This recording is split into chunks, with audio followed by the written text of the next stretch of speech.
చేయగలుగుతున్నాం, టెక్నాలజీ చేస్తున్నాం. సో చాలా డెవలప్మెంట్స్ వస్తున్నాయి. This is good for the patient. అవునండి. What is good for the patient is good for the doctor. Okay, అంతే కదా.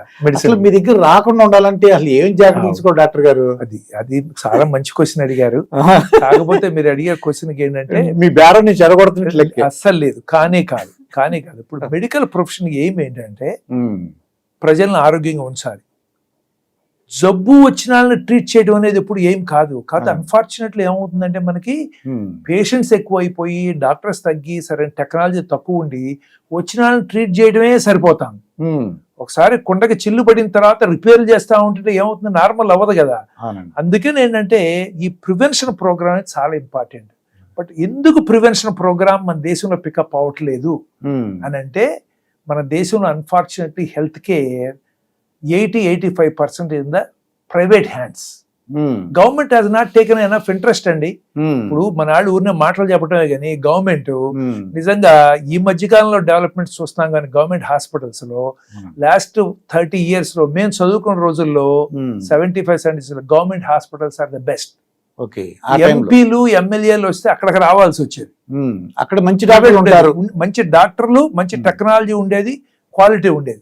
తర్వాత గవర్నమెంట్ కి ఫర్ వేరియస్ రీజన్స్ ఇంట్రెస్ట్ తగ్గిపోయి డాక్టర్లు వస్తున్నారా లేదా, టెక్నాలజీ పనిచేస్తున్నా లేదా, ఎక్విప్మెంట్ రిపేర్లు అవుతున్నాయా లేదా అసలు పట్టించుకుంటూ మానేసి చాలా బ్యాడ్ స్టేజ్కి తీసుకురావడం జరిగింది. దాంతో ఏమైందంటే మరి అవుట్ ఆఫ్ నెసెసిటీ కార్పొరేటైజేషన్ అయింది. ఇప్పుడు హెల్త్ ఎడ్యుకేషన్ కార్పొరేషన్ అయితే చాలా కష్టం అండి ఎప్పుడు కూడా. ఎందుకంటే కార్పొరేట్స్ ఏంటండి, corporates they do good service, but basic principle in any business corporate they are established to make profit to their shareholders.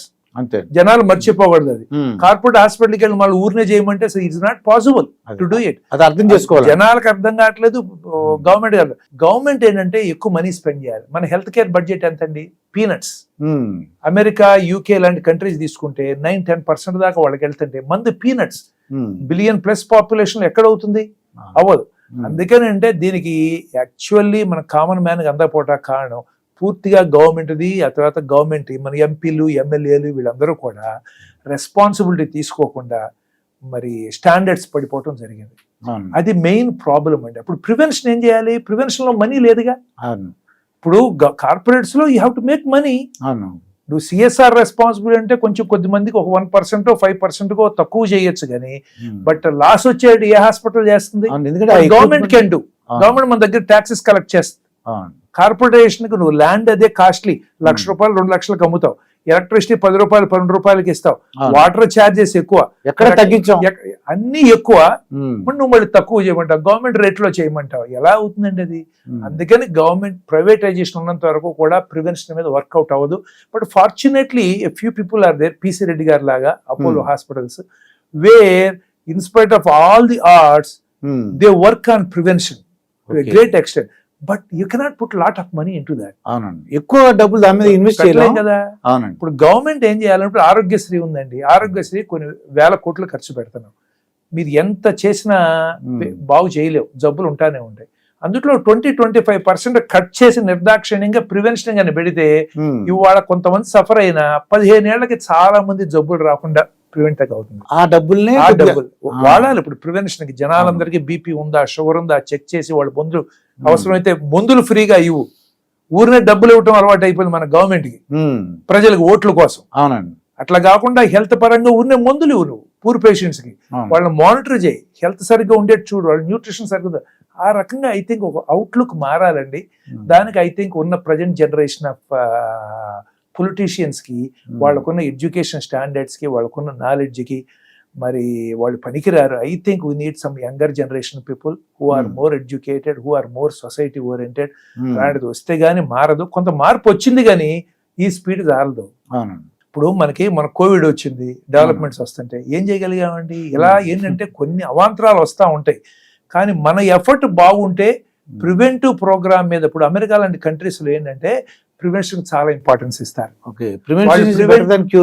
ప్రివెంటివ్కి వెళ్తే వాళ్ళకి కొంత ఇన్సెంటివ్స్ ఇవ్వటం, లేకపోతే ఫ్రీగా ప్రివెంటివ్ టెస్టులు చేయటం, గవర్నమెంట్ వాళ్ళకి కంపల్సరీ చేయటం, అవన్నీ మనం కొంత చేస్తున్నాం కానీ ఇంప్లిమెంటేషన్ లో చాలా ప్రాబ్లమ్స్ ఉన్నాయి. సో అందుకని ఏంటంటే ప్రివెన్షన్ కరెక్టే, వెరీ ఈజీ టు సే. నేను చెప్తా 4 పాయింట్లు చెప్తే 4 పాయింట్లు ఇప్పుడు చేస్తారు మీరు. మనిషి తత్వం ఎలా ఉంటుందంటే కాన్స్టెంట్ గా మనం భయమో భక్తో ఉంటే తప్పితే మనం చెయ్యం. చిన్నప్పటి నుంచి ఇప్పుడు స్కూల్ కరికులం ఉంది. స్కూల్ కరికులంలో హెల్త్ గురించి ఏముందండి?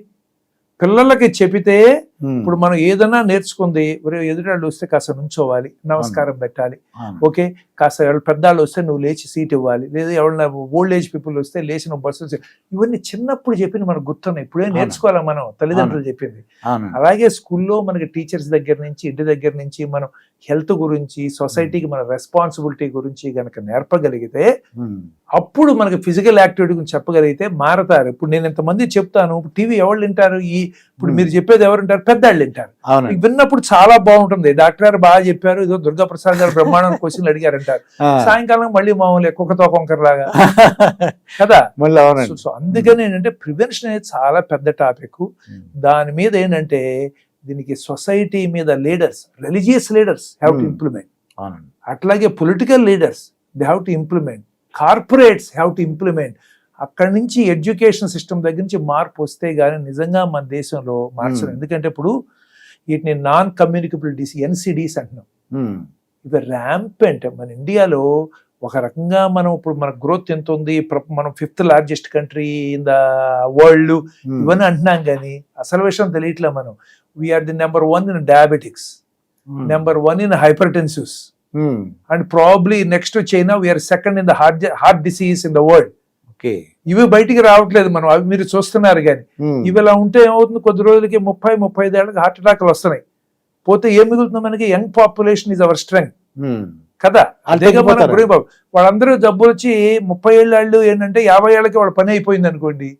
Wear do we stand today? I think economic growth తో పాటు ప్రివెన్షన్ కి ఈక్వల్ ఇంపార్టెన్స్ ఇస్తే గనక మన గవర్నమెంట్, రిలీజియస్ లీడర్స్, మిగతా ఇవన్నీ నువ్వు వాడిని చంపండి, వీళ్ళని చంపండి, ఇది మంది అది, అవన్నీ వేస్ట్ మాటలు చెప్తున్నారు తప్ప వాళ్ళ ఓట్ల కోసం నిజంగా ప్రజల కోసం పనిచేసే వాళ్ళు చాలా తక్కువ కనిపిస్తున్నారు ఈ రోజుల్లో. మీరు చెప్పినట్టు కొన్ని ఉచితాలు అన్నోస్ కొన్ని కట్ చేసి, అంటే అది బై ఫోర్స్ కానీ ఓట్ల గురించి కాకుండా నిజంగానే వాళ్ళు తెలుసుకుంటారండి, ఓహో మా గురించి చేశారు అని తెలుసుకున్నారని చెప్పేసి అవేర్నెస్ ప్రోగ్రామ్స్ అండి. ఎందుకంటే ఆరోగ్యశ్రీ చేశారు రాజశేఖర రెడ్డి గారు. ఎటువంటి ప్రోగ్రామ్ అది? ప్రజలు మర్చిపోతారా దాని గురించి? మర్చిపోరు ఆరోగ్యం గురించి. అట్లాగే ఏంటంటే ఈ ప్రివెన్షన్ లో కూడా కొన్ని ఇనిషియేటివ్స్ పెట్టి, ప్రతి టౌన్ లోనూ ఒక ఇనిషియేటివ్ పెట్టి ఈ కార్డియక్ చెకప్, లిపిడ్ ప్రొఫైల్, తర్వాత టీఎంటీలు, ఈసీజీలు, ఏకోలు, అట్లాగే క్యాన్సర్ స్క్రీనింగ్ ఫ్రీగా పెట్టి కనుక మంచి ప్లేస్ కనుక పెట్టగలిగితే, వచ్చే వాళ్ళందరికి కనుక ఫ్రీగా చేయగలిగితే, అవునండి, ఎంత వాల్యూ. కాకపోయినా 5 రూపాయలు, బయట 100 రూపాయలు ఉన్నప్పుడు నువ్వు 5 రూపాయలతో చేసిన గవర్నమెంట్ కి ఇప్పుడు ఎందుకు? వాళ్ళు ఏం జేబులో పెట్టట్లేదు కదా, గవర్నమెంట్ జేబులో పెడుతుందండి. ఏమన్నా కార్పొరేట్ వాళ్ళు జేబులోంచి పెడతారు. అవును, గవర్నమెంట్ మన డబ్బులు మనకి ఇవ్వటమే కదా అది. అవునండి. మరి ఈ ఫ్రీ బీస్ ఇవన్నీ ఎక్కువ చేసే కంటే ఈ రకంగా అగ్రికల్చర్ దెబ్బతింది, హెల్త్ దెబ్బతింటుంది, ఫిజికల్ యాక్టివిటీ దెబ్బతింది పిల్లలకి. ఏ పని చేయలేకపోతున్నాం. పైకి ఏంటంటే బ్రహ్మాండంగా ప్యాకింగ్ బాగా నడుస్తుంది కానీ లోపల ప్రజల ఆరోగ్యాలు కుళ్ళిపోతున్నాయి. ఎందువల్ల డాక్టర్ గారు పూర్వం ఇంత లేదండి? అంటే ఇప్పుడు పొల్యూషన్ ఉంది, తర్వాత స్ట్రెస్ ఉంది, ఇంకా రకరకాల ఫ్యామిలీ. అప్పుడు ఏంటంటే ఈ మానవ సంబంధాలు కూడా తగ్గిపోయినాయి. దీనివల్ల ఒత్తిడి పెరిగిందామా అని అనుకుంటున్నాను. అవునండి. అంటే in so called development materialistic development కదా. దీన్ని మనం ఆపలేము. ఇప్పుడు నేను చెప్తున్నాను, నేనేం పర్ఫెక్ట్ కాదు. I'm also one of the ordinary human beings like anyone. వీటన్నిటిలో నేను కొంత ఎఫర్ట్ పెడతా గానీ నేను చెప్పే జాగ్రత్తలన్నీ నేను చెప్తాను. నేను ఒక రోజు స్వీట్ తింటాను, నాకు ఇష్టం. బట్ ఇంతకు ముందు రోజు తినేవాడిని, ఇప్పుడు వారానికి 1-2 సార్లు తింటాను నేను. బట్ మానేయటం మంచిదంటే నేను మానేలేను కదా, మామూలు మనుషులేం కదా మనం. కాకపోతే అందుకని ఈ సొసైటీలో ఏంటంటే ఇప్పుడు మనం అమెరికా నుంచి సర్జరీలు, టెక్నాలజీ తీసుకొచ్చినప్పుడు వాళ్ళ కస్టమ్స్ కూడా మనకు వస్తాయి. ఎప్పుడు వాళ్ళు చేసినాయి. కాకపోతే వాళ్ళు వెనకాల వాళ్ళు ఎంత ఆరోగ్యం ఉండి, ఈ రోజుల్లో అమెరికాలో పేరెంట్స్ కి children relationships are much better than some of the families here. Okay, వాళ్ళు ప్రివెన్షన్ గురించి చాలా వర్క్ చేస్తారు. రోజు కొంత టైం హెల్త్ గురించి కొంత, చాలా మంది, అందరూ అన్ను బ్లాక్స్ వీళ్ళందరూ చేయరు, బట్ ఎడ్యుకేటెడ్ పీపుల్ అందరూ కొంత ఎక్సర్సైజ్ చేయటం, కొంత ఫిజికల్ యాక్టివిటీ చేస్తారు. అది మనకు తెలియదు. ఇక్కడ మనకి ఏంటంటే ఇప్పుడు ఆపర్చునిటీస్ ఎక్కువ ఉన్నాయి. బిజినెస్ మొదలు పెడితే 10 దగ్గర నుంచి 6 వరకు కొన్ని కోట్లు అయితే, పొద్దున్న 4 దగ్గర నుంచి రాత్రి 12 దాకా చేస్తే ఇంకా ఎక్కువ సంపాదించవచ్చు. అవకాశాలు వచ్చినాయి. అట్లాగే ఇప్పుడు సాఫ్ట్వేర్ ఇండస్ట్రీ ఉంది, పిల్లలు ఎంత స్ట్రెస్ లో ఉన్నారు. 18-19 ఏళ్లకి నెలకు ₹1,00,000 సంపాదిస్తున్నారు. ఇప్పుడు ఈ రోజుల్లో ₹1,00,000 గవర్నమెంట్ జాబుల్లో కూడా ఎంతమందికి వస్తాయి? 60 ఏళ్ళు 50 ఏళ్ళు కూడా వచ్చినా 1,30,000 సంపాదిస్తున్నారు, డబ్బులు వస్తాయి. కానీ దానికి ఎంత స్ట్రెస్ ఫేస్ చేస్తున్నారు. రేపు ఉంటుందో ఉండదో తెలియదు ఉద్యోగం. ప్రతిరోజు నేర్చుకోవాలి, కాంపిటీషన్, నైట్ టైం పని చేయాలి, ఆర్డ్ అవర్స్ లో పని చేయాలి. మరి ఇవన్నీ ఏంటంటే they all come as a package. Okay, when you want to grow, you want to become a chief minister అనుకోండి, అదేం మన బయట అడిగి రోజీగా ఉంటుంది. ఆయన వస్తుంటే పోలీసులు అందరిని ఆపేస్తున్నారు, బ్యూటిఫుల్ అని ఏం చెప్తుంది ఎన్న అనుకుంటాం. కానీ అది ముళ్ళ కుర్చీ.